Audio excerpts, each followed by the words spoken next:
America में इस समय यूनाइटेड नेशन जनरल असेंबली की बैठक चल रही है। पूरी दुनिया के देश वैश्विक शांति की बातें कर रहे हैं, लेकिन सवाल यह है कि जब असली समस्या पैदा करने वाले देशों को ही स्टेज दे दिया जाता है तो शांति का संदेश कितना मायने रखता है। यूएन स्टेज पर जब पाकिस्तान के प्रधानमंत्री शाहबाज शरीफ आए तो उन्होंने वही किया जिसकी उम्मीद थी। सबसे पहले अपनी आर्म्ड फोर्सेस को शाबाशी, फिर दुनिया को नफरत और कट्टरपंथ पर ज्ञान देने लगे और भारत के हिंदुत्व को दुनिया के लिए खतरा बता दिया। लेकिन सच्चाई यह है कि पाकिस्तान का अपना हाल ही किसी से छिपा नहीं है। 1979 के नोबेल पुरस्कार विजेता अब्दुल सलाम को सिर्फ इसलिए दरकिनार कर दिया गया क्योंकि वो अहमदी समुदाय से थे। पाकिस्तान में हिंदू और क्रिश्चियन माइनॉरिटी को सेकंड क्लास सिटीजन की तरह ट्रीट किया जाता है। हर साल हजारों बच्चियों का जबरन धर्म परिवर्तन और निकाह करा दिया जाता है और उनके संविधान में साफ लिखा है कि राष्ट्रपति और प्रधानमंत्री सिर्फ मुसलमान ही हो सकते हैं। ऐसा देश दुनिया को नफरत और मानवाधिकार पर ज्ञान दे, यह अपने आप में विडंबना है।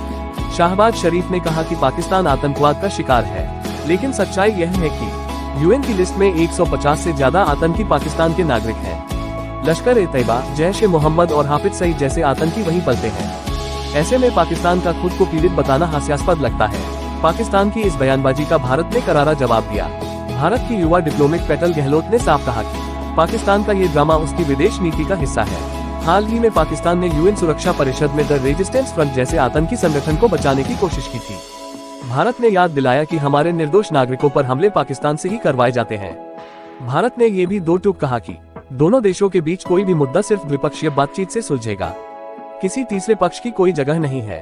शाहबाज शरीफ ने अपने भाषण में बार बार अमेरिकी राष्ट्रपति डोनाल्ड ट्रंप का नाम लिया और उन्हें मैन ऑफ पीस तक कह डाला।